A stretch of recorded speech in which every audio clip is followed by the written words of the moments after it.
another gorgeous night here in Sarasota, Florida, as the curtain comes down on the home schedule for the Orioles this Grapefruit League year.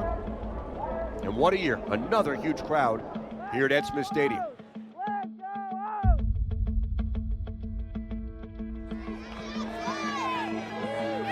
Wishing the Orioles a great 2025 season at Camden Yards.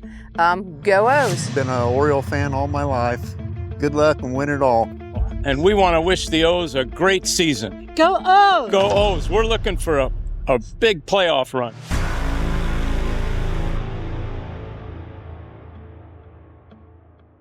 Try to leave the house by 5 to 5:30. You try to get a little bit of a workout in, but I feel like there's a lot of people in my office all the time, so things always kind of just come up in the mornings, and next thing you know, you're on the field for stretch. It just the day kind of moves quickly. But this is like my one little time where I have like a 30-minute drive, a little bit of the calm before the storm and the drive in. Tonight, after we have a 1 o'clock game against the Blue Jays that I'm going to be rushing. My daughter has a beach volleyball game.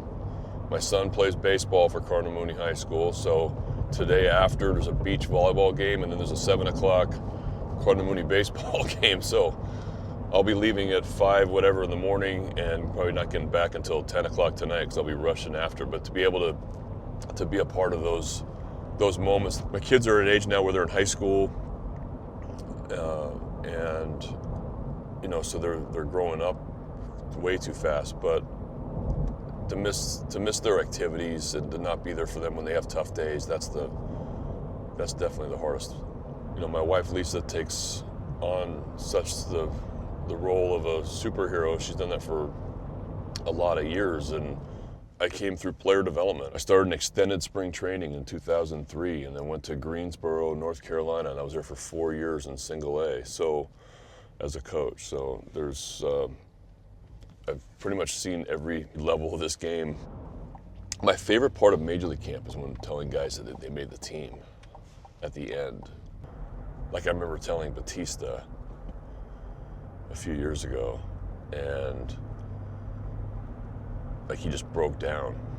To watch his reaction to all those years of,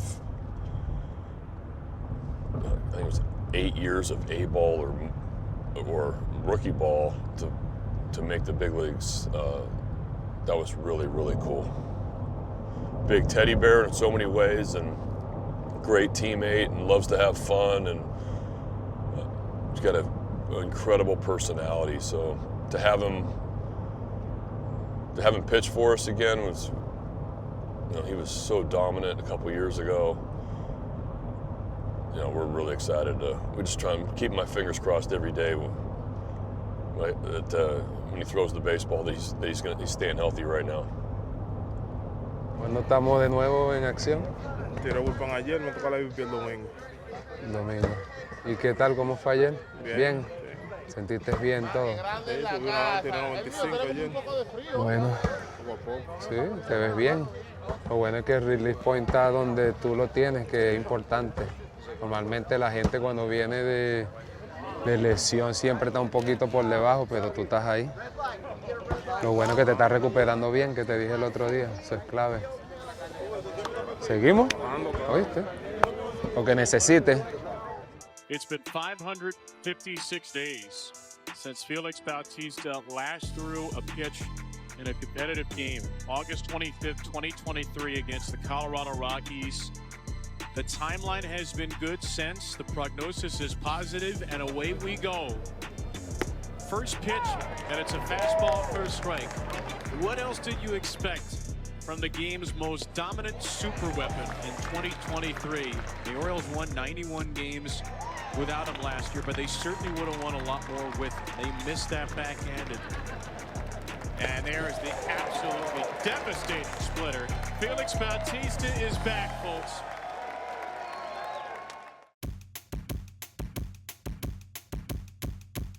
I don't know. Oh, there it is. Is it like a cupping noise? Like, what are we looking for? Oh, okay.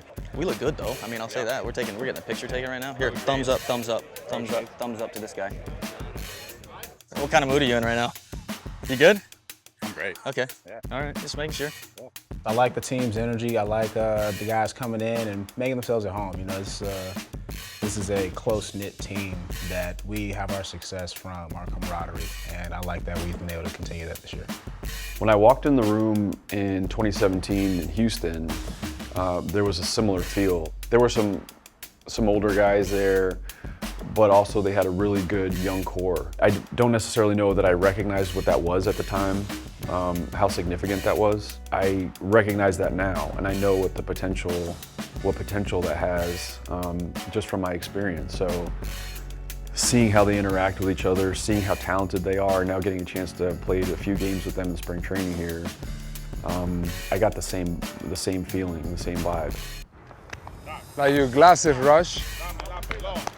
Nike glasses, looking better. No, there seems to be a little bit something different about Adley this year and just how he's going about things. He came in great shape. He's really looked good in game action so far. Driven the other way by Rutschman into the windy Sarasota night. It will go.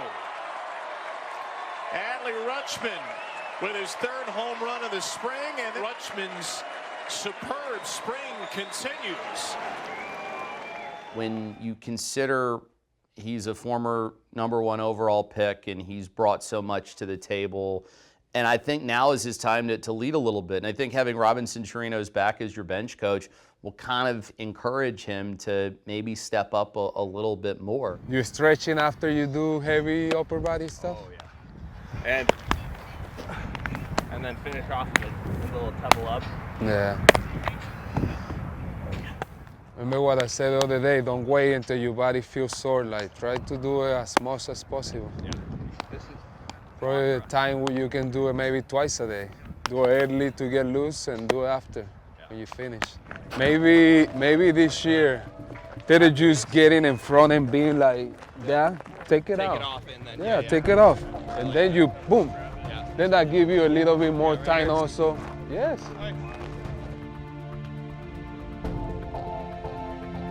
You know, I'm a little bit interested to see what happens with maybe a spot or two left in the bullpen. I think everybody assumes it's going to go to Albert Suarez after how he pitched last year, where he can be a long guy, he can be a short reliever too.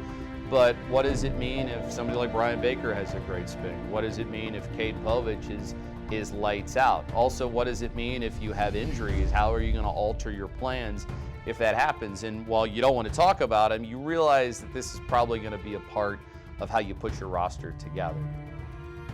All three of the quote-unquote postseason favorites in the AL East, Yankees, Red Sox, Orioles, are dealing with significant injury trouble. The Orioles open day roster was all but set 10 days ago, but unfortunately the injury bug has hit Orioles camp with some prominent names on the injured list right now. The Orioles are hoping to have Gunnar Henderson back before opening day. Grayson Rodriguez will not be ready on opening day. And then one of the big adds of the offseason, reliever Andrew Kittredge had left knee surgery, so he'll be out for a few months. I don't like this report of a sore elbow for Grayson Rodriguez. It does challenge some of the depth, but they did build in depth this year. As you look at the names there, they're raving about what Cade Povich has looked like so far this spring. Albert Suarez is an effective guy who filled in and ate up some good innings for them last year. So they have some built-in depth to protect them. When you lose key players, the human side of us, with empathy or as a teammate and a friend, you hope that, you know, they recover, you know, and they get better and back as soon as possible. But really, that doesn't change what we have to do. The guys are on the active roster. That doesn't change our job. We have to pull our weight and just take it day by day and do what we can for the team. That's here. Okay. We have some people that want to say some things to you. Yeah. Okay. Hey, what are you guys doing? Hi. Wait, you ready, guys? 1, 2, 3. Blast off. You're the opening day starter. Thank you, girls. That's so sweet. That is amazing. Thank you guys so much for that. That is so cool. I'll see you guys in a couple days and give you big hugs. Okay. Alrighty, I love y'all. Love you. Bye. Bye. It's a special deal. We wanted to get your family involved, so congratulations, man. I really appreciate it. So It's proud. amazing. Happy for you. I'm honored that you guys chose me, and love you guys very much, man. It means a lot. Appreciate it. Congratulations. Thank you so much. You know, Zach Eflin gets the ball on opening day against the Blue Jays. 2, 3, and 4, still somewhat of a conversation. There's just nothing that's concrete right now.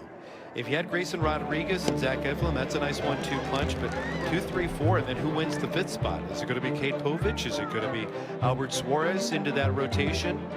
I think last year for Cade, it wasn't so much about the stuff as it was just the belief and realizing that he can compete up here. It's something that most pitchers deal with. It's the factor of you see major league hitters and maybe you're nibbling around the plate. And when Cade Povich is just like, my stuff's good enough, and he just trusted what he could do, that's when I think everything changed for him in the month of September. And as I watch him and just his attitude and his mound presence and things like that, it just kind of feels like the confidence level is so much higher than it was a year ago. It's really just been trying to carry over the last month for me last year, over into spring training and then over into the season. You know, still trying to get consistent with the changeup. The last start, it was really good, and you know, hopefully I can carry that over into more games, and it just become super easy for me from there on out. The 1-2. Strike 3 call on a high fastball. Cade. The 0-2. And that's a called strike 3. A curveball that nicked the outside corner. Another strikeout for Povich. Everybody wants to make the team, and there's only a limited number of spots, but I think what makes this clubhouse and the staff so special is it's not so much kind of selfishness with one another. You know, older guys in the middle, guys that are in between, could make the roster, could not. I think we're all still kind of helping each other out. You can ask somebody for tips and they'll help you. They're not going to be like, I'm trying to make the team, I'm not going to help you. Like, do whatever you want to do. No, everybody's pretty collaborative all together, and I think that's kind of what has made you know, this clubhouse pretty special early on. So I want you guys to learn and get a good experience from everybody. All right? I'm big with my arms too. Like, I like to use my arms a lot. I ask guys, like, if I'm going all out and you got it, like, give me something I can see in my peripheral, because if I'm looking at the ball and I don't see you or hear you calling and you can't under it, I can see some movement. Back up. I'm getting to know a lot of the guys on the team as well as the staff, but just being able to be around, observe some of the older guys, the more experienced guys, get to talk to the staff has been great. It's been a really fun learning experience, and I'm getting to experience it with some of the guys that I've been playing with, like Judd, Fabian, and Dylan Beaver, so it's been a great time. You know, they've asked me a ton of questions while they're here to go back to their respective teams and tear it up. You know, that's their goal at the end of the day, is to be Major League Baseball players, and why not ask the guy that's doing it right now? So it was awesome to be around those guys. You know, they're super chill. And for the young guys to come in, you know, have the nerves, have the anticipation to not mess up, I encourage them to take those aggressive moments to potentially mess up. You know, spring training, learn something from the mistake. I think that's what helps get you through a season in the good. It's a new experience, so not knowing what to expect, I just kind of wanted to have an open mindset to be able to take it in and just take it day by day. Definitely learn a little bit more about routines, how important it is to find something that works for you. Being able to have a good routine to start the day can really jumpstart and catapult you forward. So just being able to take that early in spring and be able to apply it during the season is going to be something that's really helpful for me. The Orioles announced that the right-hander Kyle Gibson is coming back. He's agreed to a 1-year contract for this year. Gibby, so great in the clubhouse, a terrific leader.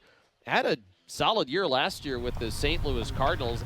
You know, this was a place that we really enjoyed. You know, we know the clubhouse really well, and you know, it was one of the places where we thought, you know, if there's somewhere to play after playing in St. Louis, you know, this is one of those places that would be pretty special and fun to be a part of. I'm thankful that, you know, these guys welcomed us a couple years ago and we were able to have so much fun, and, you know, because they had an impact on me too, you know, in a lot of different ways. So pretty cool to be back here and to have so many welcoming faces and a lot of time to catch up. Here's the kick, the 2-2. Swing and a miss, strike three, and it is a combined spring training no-hitter for the Orioles pitching staff here in Bradenton against the Pirates. You are looking for the pitching staff to step up and hopefully close out the time in Florida strong, and they did that and much more today.